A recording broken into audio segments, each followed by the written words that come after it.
co-powered by techno.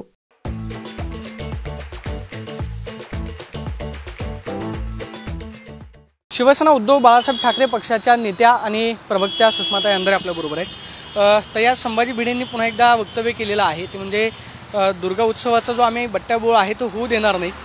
स्वतंत्र दुर्गा दौड जी आहे ती काढावी, सत्ताकारण असेल किंवा राजकारण असेल हे सगळे शूद्र विषय। मुळात ना आपण भिडेला इतकं गांभीर्याने का घेतो हाच माझ्यासमोरचा प्रश्न आहे। ज्या माणसाच्या बोलण्यामध्ये कुठली तार्किकता नाही, कुठली वैज्ञानिकता नाही, ज्या माणसाच्या बोलण्यामध्ये कुठलाही बेस नाही आहे, म्हणजे आंबा खाल्ल्यावर पोरगा होतो असं सांगणारा माणूस आणि जो सातत्याने कधी महिला पत्रकार कधी अजून कुणी यांच्यावर गरळ ओकत राहतो, अशा माणसाला फार गांभीर्याने घ्यावं असं मला अजिबात वाटत नाही। आणि त्यामुळे ते काय म्हणतात हे आमच्यासाठी महत्त्वाचं नाही। आजपासून नवरात्रीचा उत्सव सुरू होतोय, स्त्री शक्तीचा महिमा गायला जातोय। सो या स्त्री शक्तीच्या उत्सवाला खूप खूप शुभेच्छा। सगळ्यात महत्त्वाचं म्हणजे लाडकी बहीण योजनेची बरीच चर्चा झाली। राज्याच्या वित्त विभागानं अनिश्चित आर्थिक चिंता जी आहे ती व्यक्त केलेली आहे। जर कदाचित कर्ज घेतलं तर ते कर्ज फेडता येणार नाही किंवा त्या पद्धतीची मर्यादा जी आहे ती त्याच्यावरती असू शकते, म्हणजे कर्ज घेण्यावरती 3% 5%पर्यंत।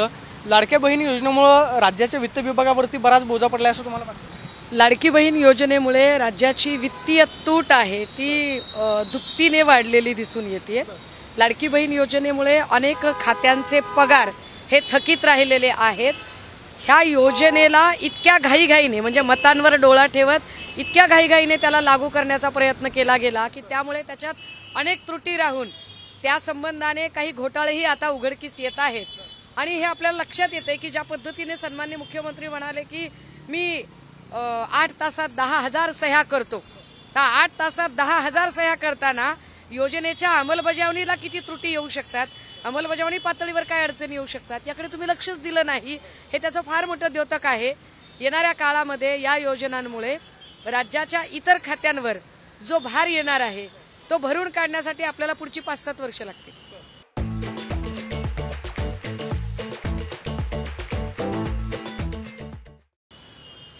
याचा नक्की तोटा काय होऊ शकतो? याचा तोटा हा आहे की मला असं वाटतं की तुम्ही 1500 रुपये इथे देण्यापेक्षा ना ज्या लोकांचे तुमचे थकीत पगार देणं ते थकीत पगार द्या ना। होमगार्डचे वेतन भत्ते द्या, आशा वर्करचा थकीत पगार द्या, अंगणवाडी सेविकांचा पगार द्या, आरोग्य भरती करून घ्या, पोलीस भरतीचे तुम्ही केलं नाही।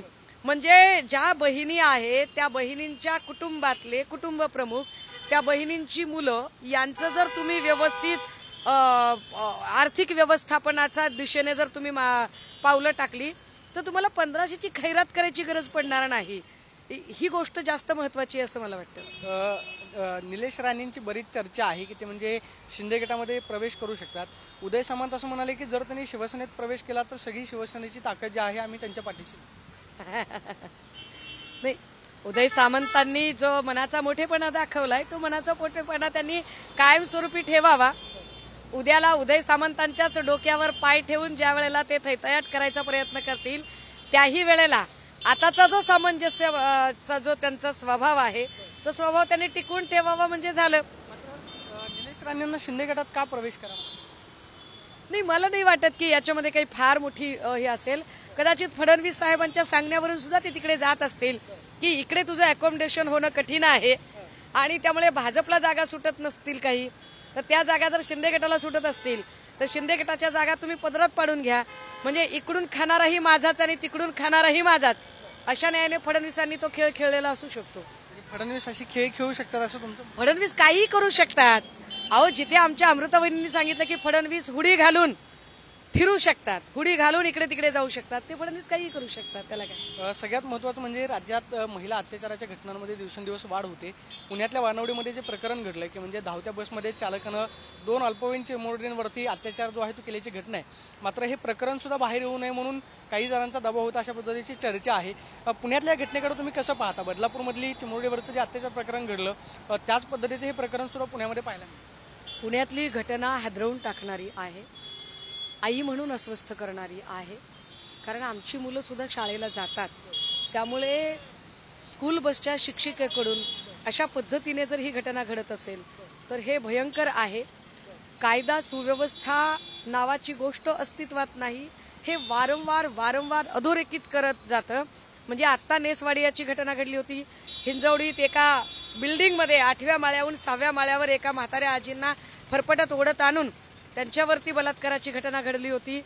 त्याच्यानंतर काल परवा जालन्याला बालकल्याण सुधार समितीच्या अध्यक्षाकडूनच बालकल्याण सुधार समितीच्या सदस्यांना ज्या पद्धतीने हॅरेस केलं जाते त्यावर अक्षरशः विशाखा समितीने पत्र दिलं, सीपींनी पत्र दिलं, सगळीकडून कारवाईचे आदेश झाले, विनयभंगाचा गुन्हा दाखल झाला, पण यावर अवाक्षराने महिला आयोगाला बोलायला वेळ मिळाला नाही। हे सगळं जर चित्र बघितलं तर महिला आयोग असेल, गृह खातं असेल, या सगळ्या यंत्रणा जर बघितल्या तर या सगळ्या यंत्रणा या सध्या जाहिरातबाजी, घोषणाबाजी आणि स्वतःची पाठ थोपटून घेण्यामध्ये अधिक धन्यता मानणाऱ्या दिसत आहेत। पोलीस आयुक्तांकडे काय मागणी असेल पुण्यातल्या? नाही, पोलीस आयुक्त नावाची गोष्ट आता मला जरा विचार करावा लागेल, कारण काय होतंय, पत्रकार सुद्धा ज्यावेळेला बातमी कव्हर करायला जातात त्यावेळेला पत्रकारांना धक्काबुक्की करण्याचा प्रकार वाढलेले आहेत। काल परवा मी बघितलं, मला वाटतं TV9चे योगेश बोरसे होते आणि बोरसेंना ज्या पद्धतीने धक्काबुक्की पुणे पोलिसांकडून झाली ही निषेधार्ह आहे। लोकशाहीचा चौथा खांब म्हणून जे घडतंय ते दाखवण्याचा प्रयत्न जर पत्रकार करत असतील आणि तुम्ही त्यांना धक्काबुक्की करता, याचा अर्थ तुम्ही तुमची निष्क्रियता, तुमचा अयशस्वी कारभार हा कुणावर तरी ढकलण्याचा आणि तो राग काढण्याचा प्रयत्न करताय, जे अत्यंत वाईट आहे। आता तुमची पुढची भूमिका काय असेल मग या सगळ्या? नाही, मला आता पहिल्यांदा तर वानवडीच्या पीडित कुटुंबांना भेटणं ते जास्त गरजेचं वाटतं आणि या सगळ्यांच्या संबंधाने मी लवकरच पुणे सीपींना भेटेन आणि माझी पुढची कारवाई करेन। राज्याच्या गृहमंत्र्यांना काय निवेदन आहे? नाही, राज्याच्या गृहमंत्र्यांना आता काही बोलूनच उपयोग नाही, ते काही आपली खुर्ची सोडणार नाही, न्यायालय काही तारीख देणार नाही, झालं 5-10 दिवसामध्ये आता आचारसंहिता लागते।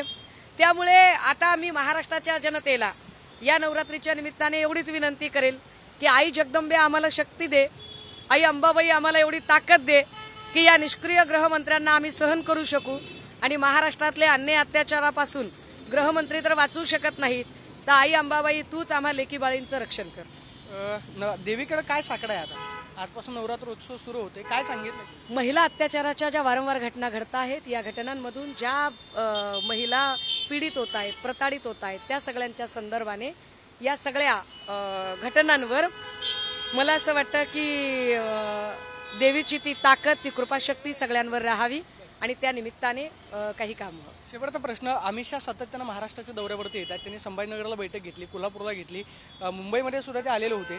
त्यांचं असं म्हणणं आहे की 2029ला भाजपचं स्वबळावरती सरकार येईल, मात्र 2024ला आपल्याला महायुतीचं सरकार आणायचं आहे आणि अशी एक माहिती मिळते की अजित पवारांचे आणि शिंदे गटाचं जे जागा वाटप आहे ते कदाचित अमित शहा ठरवू शकतात किंवा त्याचा जागा वाटपाचा निर्णय जो आहे तो अमित शहाकडून 2029ला स्वबळावर सरकार येईल असं म्हणतात, याचा अर्थ असा आहे की 2024ला घटक पक्षांना आम्ही वापरून घेणार आहोत याचा ते कबुली जबाब देतात। तर 2024ला ते जे वापरून घेणार आहेत, मला वाटतं ज्यांना ज्यांना स्वतःला वापरून घेऊ द्यायचं आहे त्यांनी खुशाल अमित शहांच्या सोबत जावं। राहिला त्यांच्या बैठकांचा प्रश्न, तर कदाचित इथून पुढे तर त्यांच्या बैठका अशा गल्ली गल्लीत सुद्धा होतील, छोट्या छोट्या वस्त्यांमध्येही होतील। काय यावं लागतं? नाही, त्यांना यावं लागतं हे त्यांनीच मान्य केलंय की त्यांच्यासमोरचं आव्हान हे उद्धव ठाकरे आहे, हे त्यांनी मान्य केलंय आणि आम्हाला आनंद आहे, आम्ही ते सकारात्मक घेतो। आपण पाहतोय की अमित शहांना महाराष्ट्रामध्ये वारंवार यावं लागतं, या पुढच्या बैठका ज्या आहेत कदाचित त्या अमित शहा जे आहेत ते गल्लीमध्ये सुद्धा घेतील अशी प्रतिक्रिया सुषमा अंधारेंनी दिल्याचं पाहायला मिळतं। Camera person Sushant Raut, Pradeep Kapse, TV9 Marathi, Pune. को पावर्ड बाय टेक्नो।